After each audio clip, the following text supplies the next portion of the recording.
Pinipilit po ngayon ng administrasyon ni Bongbong Marcos na hilutin yung nangyaring engkwentro sa pagitan ng USA at saka ng NBI. At ang pinalalabas nila ngayon dito, ang may problema o ang may mali ay yung Senado sa pamamagitan nga o sa katauhan nga ni General Aplasca, dahil kung hindi daw ito nagpaputok ng warning shot, wala daw mangyayaring barilan sa loob ng Senado. Kaya balikan po natin yung mga naging unang statement ni Bongbong Marcos, kung saan naninindigan sila na wala namang NBI sa loob ng Senado. Kaya doon natin titingnan kung paano nila ngayon binabaluktot yung kwento para lang, alam nyo yun, yung pagsisinungaling nila mapatungan na panibagong kasinungalingan para yung naratibo ba ay maging pabor laban sa kanila. Kasi doon sa mga statement ni Bongbong Marcos, maraming mga nakapansin sa mga sinasabi niya na mukhang hindi niya naiintindihan kung ano talaga nangyayari, at mukhang merong talagang nagsisinungaling sa nangyaring insidente doon sa Senado. So ito, panoorin po natin itong naunang statement ni Bongbong Marcos para mas mahimay natin kung ano bang klaseng paghihilot ang ginagawa nila para mapasama itong si General Aplasca ng USA. So ito, panoorin po natin. Pero syempre, bago ang lahat, kung hindi ka pa nakasubscribe sa Makapili TV, baka naman pwedeng pakipindot po muna yung subscribe button, at the same time palike ka rin po ng video. Wala naman pong bayad yan, kaya pindot na. So ito, panoorin po natin. Magandang gabi po mga minamahal kong kababayan. Ako'y nais magbigay ng isang statement tungkol sa mga pangyayari sa Senado ngayong gabing ito. Mga 2 oras kalahati ko na minomonitor ang sitwasyon. At nung una kong nabalitaan na naputukan, ay ang una kong tinawagan ay si Sec. John Vic Remulla ng DILG. At tinanong ko, magpa-report ka sa mga pulis na nandun na kung may nangyari, kung meron silang ginawa. At tapos ang sunod na tawag ko naman ay sa NBI. At tinanong ko sa mga NBI at kay Director Matibag, kayo ba ay pumasok sa Senado? Sabi niya, wala kang instruction. Ang sabi sa akin, wala kang instruction, sir. Kaya ba't namin gagawin yun? Kaya masasabi ko sa ating mga kababayan, yung nakikita po ninyo na naka-uniforme sa loob, sa mga sa news, ang mga naka-uniforme doon, 2 klase. Yung PNP, police, na naka-duty sa Senado. Naandun sila para bantayan ng Senado, para mag-crowd control, para mag-secure ang Senado. Yung isa pang may hawak na naka-uniforme ay yung Marines, may Marine Detachment na nandun talaga sa Senado, tiga dun sila. Ang trabaho din nila is secure ang Senado at magbigay ng yung nakikita ninyong honor guard. Yan lang ang sundalo o pulis na nasa loob, tiga doon ang nandun. Yung isa pang nakita ninyong grupo na kasibilyan at may hawak na mga mahaba, mga usayon, yun naman sa Sergeant at Arms ng Senado. So lahat ng nakikita ninyong naka-uniforme o armado ay nandun, ay tiga doon. Nandun sila talaga, doon sila nagjo-duty. At isa pa ay nais kong maibida sa inyong lahat, wala pong instruction kahit na kanino na hulihin si Senator Bato. Dito pa lang sinasabi niya na wala raw instruction na hulihin si Senator Bato. Pero nung unang araw na pumunta diyan si Senator Bato, hinabol siya ng NBI. Pinipigilan siyang makapasok sa plenary ng Senado para arestuhin. Remember, nandyan din si Trillanes at may hawak siyang warrant of arrest galing sa ICC. So kung wala siyang instruction para hulihin si Senator Bato, bakit nandun yung NBI hinahabol si Senator Bato hanggang doon sa plenary? Nasa loob ng Senado yung mga NBI. Kaya hindi mo masisisi yung mga security ng Senado after nung insidente na yun na magkaroon sila ng mas mas mataas na seguridad dahil nga meron ng first attempt na ginawa yung NBI para hulihin si Senator Bato. Kaya yung sinasabi rito ni Bongbong Marcos na wala siyang instruction na hulihin si Senator Bato, doon pala nagsisinungaling na to eh. Remember, ginawa rin niya yan kay Pangulong Duterte. Sinasabi niya hindi raw papapasukin ang taga-ICC rito sa Pilipinas. Pero ano nangyari? 'Di ba? Pinilit na madala si Pangulong Duterte doon sa The Hague. So yung pagsisinungaling ito ni Bongbong Marcos, inuulit lang niya ngayon dito na naguhugas kamay, kumbaga nagiging Poncio Pilato to, naguhugas ng kamay. At ang nangyari, ang NBI, sinabihan ko nung lumabas yung resolution ng Supreme Court, mga alas 4 yung kaninang hapon, ay sinabi ko, umalis na kayo dyan. At nag-comply naman sila. Kaya nung kausap ko si Director Matibag, sabi niya walang NBI doon, nandito lahat kami sa opisina. Wala raw NBI doon nung ito na yung nagkaputukan ha. Wala raw NBI doon sa Senado, which is totoo naman. Wala pang NBI sa loob ng Senado ng time na yan. Pero may lumabas na mga balita na nireport din naman ng mataga-usaa na may mga NBI na nagpanggap ng mga media na nagko-cover kunyari doon sa loob ng Senado para ma-monitor kung nasaan si Senator Bato. Diba? Doon pa lang makikita natin na may panibagong kasinungalingan naman na ginawa ito si Bongbong Marcos na pinaninindigan niya na wala raw NBI. Pangalawa, sinabi niya rin na dalawat kalahating oras daw niyang minomonitor yung nangyayari sa Senado.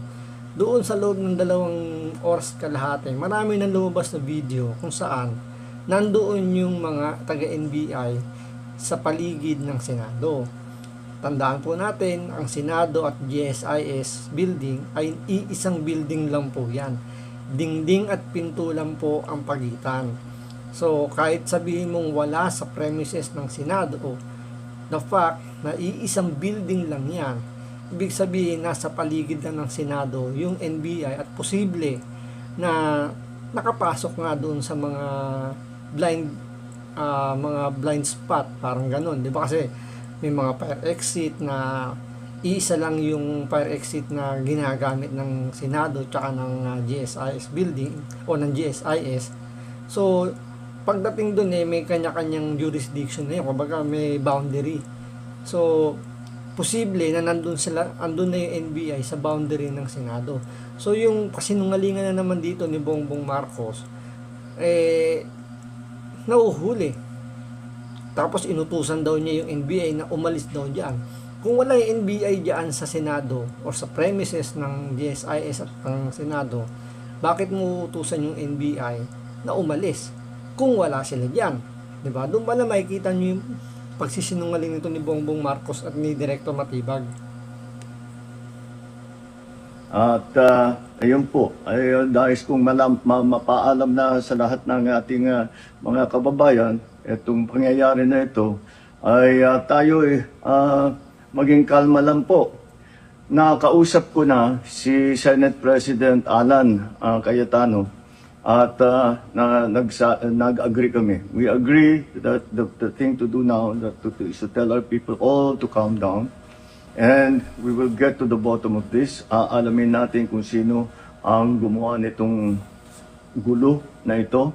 Ito ba ay talagang nagka-inkwentro lang? O ito ba ay may kasama sa mga distab? O nagsusimula ng gulo? Kailangan po natin malaman yan. Kaya mag-iimbestiga sabay ang Senado at saka ang PNP tungkol dito. Masasabi ko lang at para hindi po mag-alala ang taong bayan, hindi po gobyerno ang gumawa nito. Walang pumasok na tigalabas na sundalo, na militar, na NBI sa Senado. Hindi po natin alam kung sino yon na sumubok na pumasok at saka dahil doon ay nagkaputukan. Aalamin po natin. At kinukuha po natin, kinukulikta natin ngayon lahat ng ebidensya na nandiyan. So, yung nakaputukan daw ng taga-USAA, hindi raw taga-NBI yun. So, pinaninindigan dito sa unang statement ni Bongbong Marcos na hindi NBI ang nakaputukan ng mga taga-USAA. So, ibang grupo to, hindi to gobyerno. So, eto na ngayon yung ginagawa nilang paglilihis ngayon na pinilalabas nila na ang may problema yung USAA.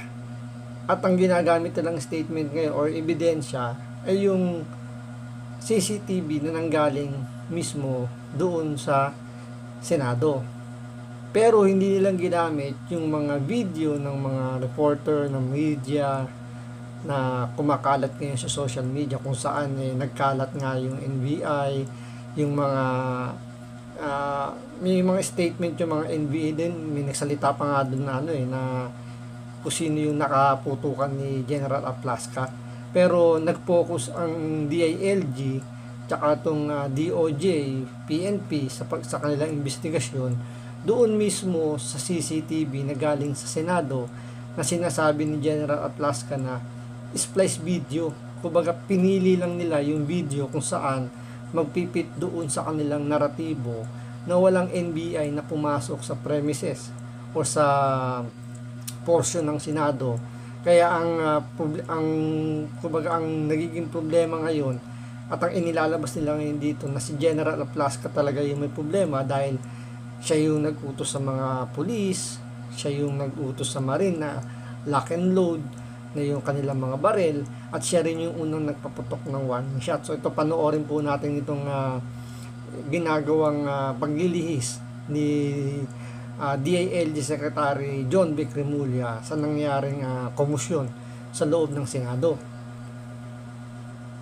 Sorry sir, one last question on from my end. Ini-insist po ni Director Matibag ng NBI from the beginning, walang NBI agents sa Senado nung gabing yon.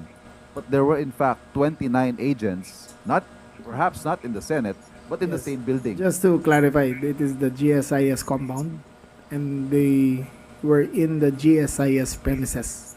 They were asked by the GM Vic Veloso to secure the premises. So when he said that there was no NBI agent in the Senate, there was none. They never set foot inside the building. They were in the same complex but not in the same area. But it was Kwento mo yan. Hindi, kwento niya yun na wala daw NBI sa loob ng Senate. Pero may mga media daw na pumasok may mga NBI na pumasok na nagpanggap as media. Okay? Yun po ang buong an istorya. important bit of information, sir, that there was in fact an operation by the NBI in the GSIS building na magkadugtong lang po. Yes. Ito lang ang pagitan sa Senado at GSIS. Yes, they were there under the guidance of the GSIS to secure the GSIS premises. Was it also to secure or to prevent Senator De La Rosa from Dito kasi huling-huli. Nabubuking na sila dito eh. Ayaw pa nilang aminin na ang dahilan kung bakit nandun yung mga NBI para hindi lumabas si Bato sa GSIS. Ginagawa na lang nilang rason na kesyo dahil daw yung dahil daw yung GSIS nag-request. Okay? perhaps going through that route? Sasabihin din yan yung kumbaga yung pagitan kasi ng Senado nga tsaka ng GSIS, dingding lang tsaka pinto. So yung nito, nako-corner dito si John Vic Remulla at ito ang kanyang nagiging palusot.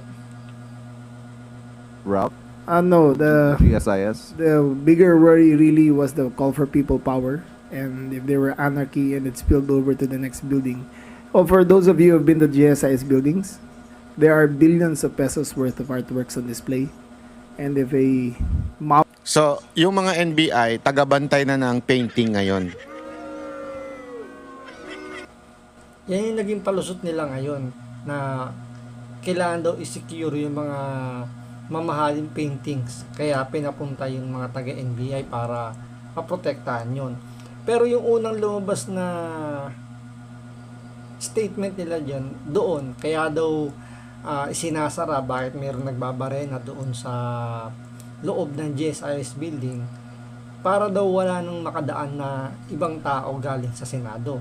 Dahil iniisip nga nila na posibleng maging exit point yun ni Senator Bato pag kung sakasakali na aarestuhin, magkabiglaan, parang ganun na bibiglain nilang pasukin yung Senado at doon dumaan si Senator Bato or pwedeng gawing escape plan yun ni Senator Bato. Kaya nila sinasara yung mga pinto. Pero dito, iba yung statement ngayon dito ni John Vic Remulla. Ang pinalalabas niya, kaya andoon ng NBI at sinasara yung pinto na yun, para daw protektahan yung mga mamahaling paintings. Parang di ba? Napaka-imposible naman or nakakapagtaka lang yung nagiging galaw dito ni John Vic Remulla na pinuri pa to ni SP Alan Peter Cayetano na magiging impartial siya sa investigasyon, pero dito halatang may pinagtatakpan na siya rito at sinusundan na nila yung naratibo na ang may problema si General Aplasca dahil nagpaputok kagad ito ng warning shot. Tagabantay na po sila ng painting ng GSIS. Hayop yan. Appeared there and occupied, the damage would have been incalculable towards the GSIS. Are we prepared to make a conclusion that this was staged or not staged? No, the only conclusion is that there was no attack to the Senate. But as to if it was staged or not, We cannot conclude that. Next question, Marcel Alili, TV5. Wala daw attack. Ang umatake daw kasi yung si Aplasca ang unang nagbaril, ganyan-ganyan. Good afternoon. So baligtad na ngayon, ang nag-atake yung Senate na sa NBI. Sir, you mentioned that a day before the gunfire incident in the Senate, there was a security coordination meeting between OSAA and GSIS. Tingnan nyo to ha. Tingnan nyo ha, yung wording, security meeting with the GSIS. Kasama yung NBI.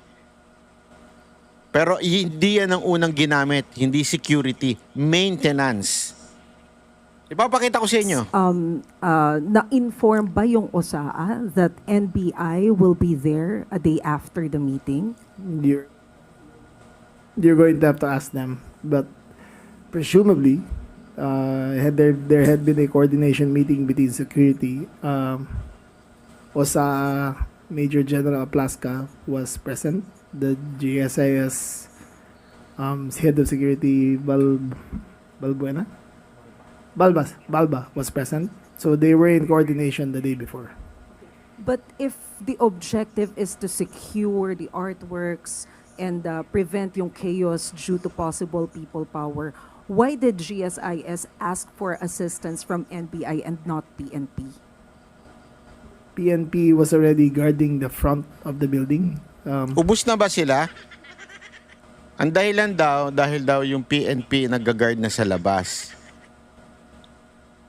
Ubus na ba sila para hindi na po sila pwedeng doon din sa loob? We had approximately 1,000 plus. In this case, he thought it more prudent that the NBI secure the area according to their capacity. But there is no distinction. We are both law enforcement officials. But the PNP was out. Hindi, dalhin nyo na rin yung MMDA dyan. Dalhin nyo na yung mga barangay tanod. Mga law enforcement yan eh, di ba? Although hindi sila nagkakarga ng baril, pero kayong paman, kung ang dahilan mo, hindi kasi law enforcer sila eh. So we are all together in this. Hindi, may kanya-kanya kayong trabaho. Hindi trabaho ng NBI ang bantayan ng mga painting. Ang problema kasi sa inyo, puro kayo sinungaling, ayaw nyo na lang aminin na kaya nandyan yung NBI dahil sa binabantayan nyo si Bato. Kasi ito una eh. Una, wala yung NBI dyan. Nasa fellowship daw, sabi ni Matibag. Pangalawa, wala daw baril. Pero meron ding, nandun pala NBI, pinull out daw nung hapon, Pero yung pala nandun din during the putukan. Sinabi wala daw baril, pero diyan mismo inamin din na pumutok sila ng ilang putok ang NBI. Okay? Pero syempre, anong tawag nila? Defense lang daw yun. Parang cover shot lang daw yun. Ang dami nilang bagong imbento ngayon, ano? Cover shot. Para lang daw sila, para hindi sila barilin. Okay. So, iba-iba na kwento. Tapos, eto na naman, may bago na naman silang kwento. Yung NBI, wala doon dahil nagbabantay lang sila doon sa mga paintings. Dahil daw nanawagan si Bato ng People Power, baka daw lusubin yung GSIS.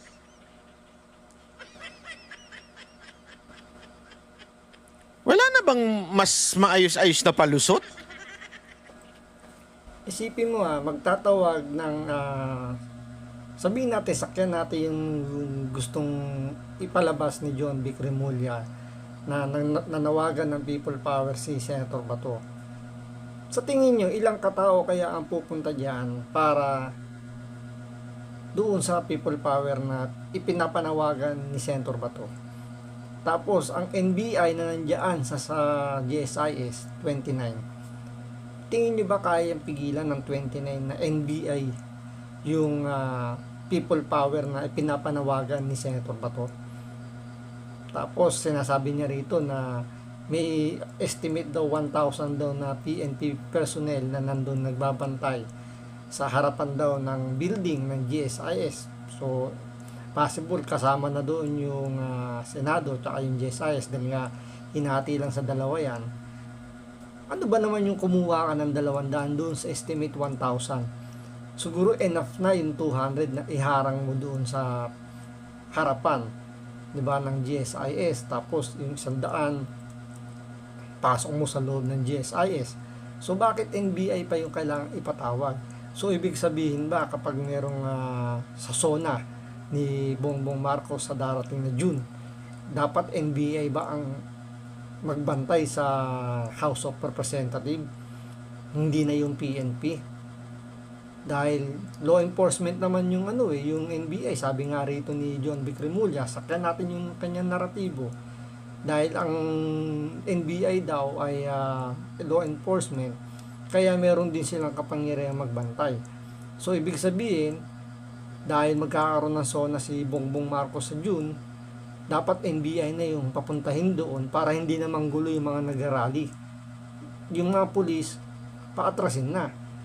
So, makikita natin dito na talagang pinipilit nila ngayong hilutin yung investigasyon para palabasin nila na yung Senado nag-overacting lang sa nangyaring enkwentro ng USAA at ng NBI. At ang gumawa talaga ng gulo, walang iba kundi ang Senado at si General Aplasca ng USAA.